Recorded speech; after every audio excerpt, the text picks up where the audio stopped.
as I think Jeremiah has some pretty significant victories for Mr. Putin to talk to us about.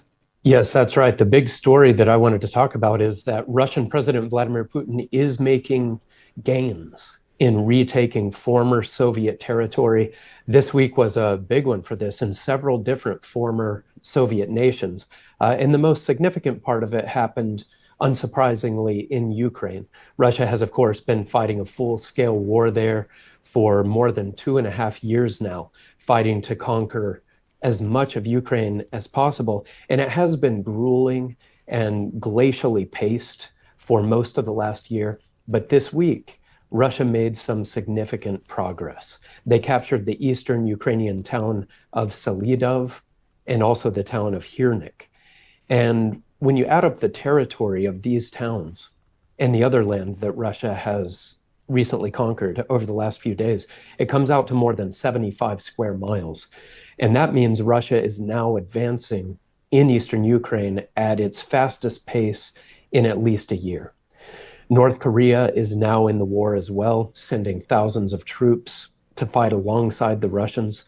And it looks like those North Koreans are being sent mostly to Kursk, Russia.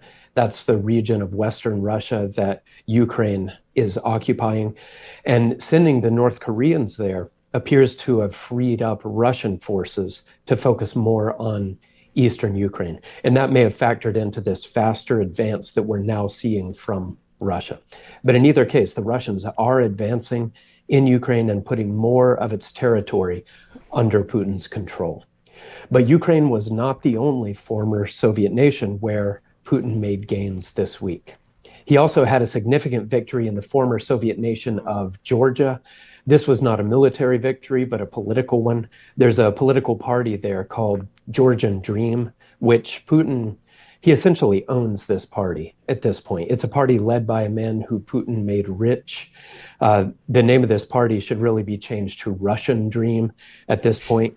And the overwhelming majority of the Georgian people are staunchly against it. But this week, Putin's agents in Georgia managed to rig elections to give Georgian Dream a big victory. Right now, the Georgian people are just up in arms about this. They're protesting out in the streets, against what was clearly a stolen election. But Putin's grip on Georgia is getting tighter and tighter, so it's hard to see how anything significant could come from these protests. And then it's a somewhat similar situation in the former Soviet nation of Moldova. Russia controls part of the country of Moldova and has a military base there as well. And Putin has been working tirelessly to weaken Moldova's pro-Western government. Last month, Moldovan police found that Russia carried out an unprecedented vote-buying scheme. The Russians spent about $15 million to buy votes for a pro-Russia party in the country. So Putin is just doing everything he can to fix the vote for the head of state, which is coming up on Sunday.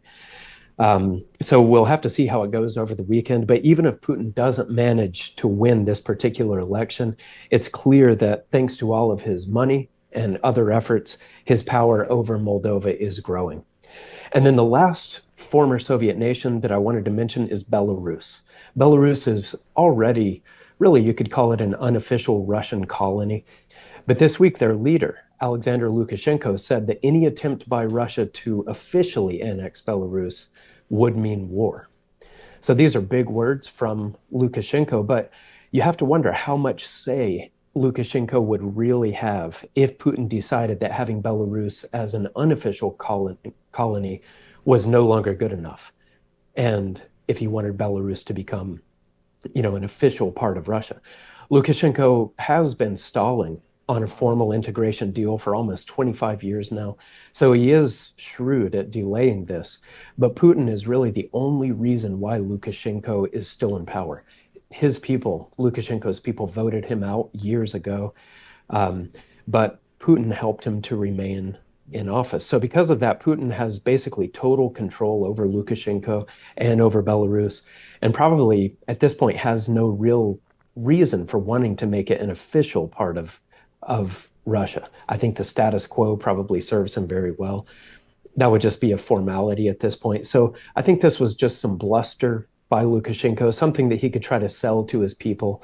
And it doesn't change the fact that Belarus is now a Russian colony. So there we go. Four different former Soviet nations, and Putin is working hard to recapture them all. And this week we see that he's having some notable successes. I think any one of those, especially the Georgia one and the Ukraine, several of these could have been a leading story for this whole program, even if they just happened by themselves. These are all really significant developments as he kind of pursues his dream of rebuilding the Soviet Union. I haven't seen many of these stories make much of a splash in the press. I mean, maybe for me, the Georgia one, because I tend to keep an eye on the European press, and they have been more on that story because Georgia was moving towards a European orbit, and now it's kind of being very quickly yanked away from that. The American press is too occupied with the US election to pay much attention.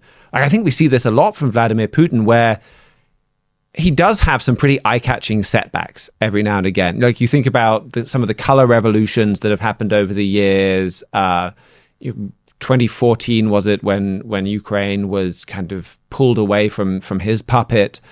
The fact that his invasion of Ukraine wasn't over in a matter of weeks, didn't go as smoothly as he thought. But he just keeps on going, keeps on pushing over a period of time. And it seems like however many catastrophic reversals he might have in a moment, he wins it back by just patient work. And I think we see several examples of that here. He is remarkably resilient. He is a survivor, and he is, astoundingly persistent. And the trumpet has been saying since the start of the war, more than 2.5 years ago, that whatever happens, Putin will remain in power and actually become even more powerful. And that has been our stance, because Ezekiel chapter 38 talks about an individual in the modern era. The New King James Version of the Bible describes this man as the prince of Rosh, Meshech, and Tubal.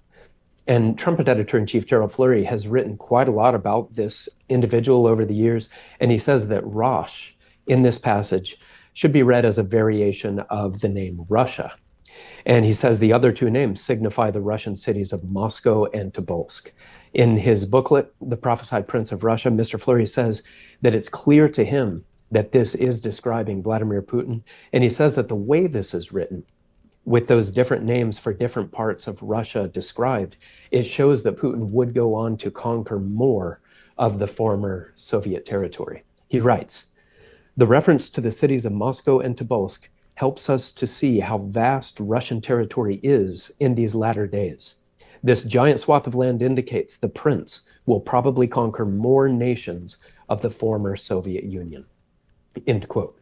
So this booklet was written way back in 2017, well before Russia's current full-scale invasion of Ukraine was underway, and before some of these other measures that are now happening in Georgia, Moldova, and Belarus were happening. And now we see Russia making gains in all of these former Soviet nations. And if anyone would like to understand these developments in that context, I hope you'll order a free copy of that booklet, The Prophesied Prince of Russia. It really is a remarkable example of fulfilled prophecy where, based on those words, Fleury made that prediction, and we see that steady push exactly there to rebuild the Soviet Union. Well, I think you've got a couple of other stories as well that from Asia that also tie us directly into Bible prophecy. That's right. Yes. First, a quick China story here. The Chinese are aggressively expanding their nuclear arsenal. That's according to a new report that was just published by the Defense Intelligence Agency.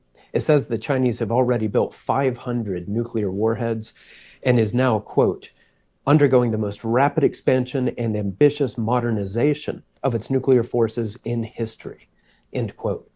So China is still considerably behind Russia's, I think it's 5,500 nuclear weapons, and it's behind America's 3,700. But they are narrowing the gap. And the Chinese are dead set on having a nuclear arsenal that can rival anyone's. So we know that the stakes really could not be higher with these unfathomably destructive weapons. And it's very sobering to see China aggressively building more and more of them. as it prepares for war. Then another quick story here about India helping the Russian war effort. A bombshell report was published on Sunday showing that one of India's major pharmaceutical companies is sending Russia millions of dollars worth of servers that include advanced NVIDIA AI processors. These servers and the NVIDIA chips that they contain, they have been restricted by the United States and by the European Union. You know, the US and Europe, they've banned the nations of the world from sending Russia all kinds of militarily useful items, just as a means of trying to weaken Russia's ability to fight against Ukraine. And that includes these kinds of advanced AI chips. But India clearly doesn't care about this US and European ban, and it is sending significant quantities of these to Russia every month, just helping the Russian war machine to keep on humming. So this is really just the latest item of evidence showing that despite India's efforts to look like kind of a US partner and maybe a friend of the West, it is increasingly an ally of Russia.